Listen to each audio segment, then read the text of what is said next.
تحقق اهداف ملل متحد تلاش می کنند آرزوی توفیق دارم. عالی جنابان، جهان غافل از دو نعمت بزرگ سلامت و امنیت ناگهان با بانگ بیدارباش کووید 19 مواجه گردید.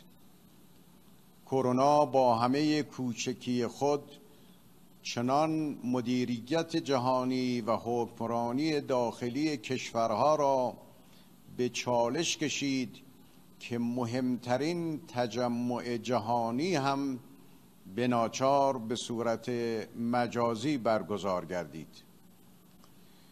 کرونا امروز به علت رشد علم و تکنولوژی و رسانه به درد مشترک انسان بدل شده است.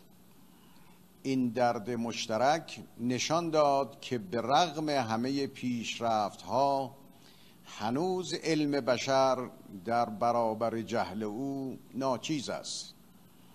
این ویروس همه ما را به فروتنی بیشتر در برابر خداوند و حقیقت خلقت می‌خواند و جامعه انسانی را به تقوای مدنی اهم از رعایت اخلاق فردی و اجتماعی و پرهیز از جفا در حق طبیعت و تخریب محیط زیست و دخالت بی‌رویه در خلقت هدایت می کند. این بلیه فراگیر که مرزهای ساختگی قدرت و مکنت را در نوردیده است، یک بار دیگر به همه ما اعضای جامعه بشری یادآور می شود که مواجهه با مسائل مشترک جهانی جز از طریق مشارکت جهانی ممکن نیست. همه ما در جهان دوران سختی را سپری می کنیم، اما ملت من به جای برخورداری از همکاری جهانی با سخت‌ترین تحریم‌های تاریخ در نقض آشکار و اساسی منشور ملل متحد، توافقات بین المللی و قطعنامه 2231 شورای امنیت مواجه است.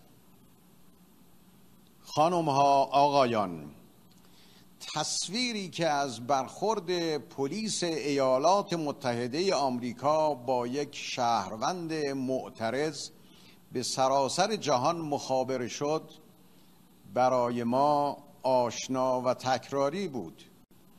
این پایی که بر گلوی نهاده شد به عنوان پای استکبار بر گلوی ملت‌های مستقل بود که ما آن را به خوبی می‌شناسیم. ملت دلاور ایران دهه‌هاست این گونه بهای آزادی خواهی و رهایی از سلطه و استبداد را پرداخت نموده، ولی تنها با ایستادگی به بالندگی و پیشرفت خود ادامه نداده، بلکه بر نقش تاریخی و تمدنی خود به عنوان محور صلح و ثبات، مبارزه با اشغال و افراط و منادی گفتگو و رواداری پایدار مانده است. ما در برابر اشغالگران شوروی سابق، جنگ سالاران و افراطگرایان داخلی، تروریست های القاعده و اشغالگران آمریکایی در کنار مردم افغانستان ایستادیم و در همه روندهای صلح و آشتی، چه در کنفرانس بن 2001 و چه در تلاش‌های منطقه‌ای، نقشی محوری ایفا کردیم.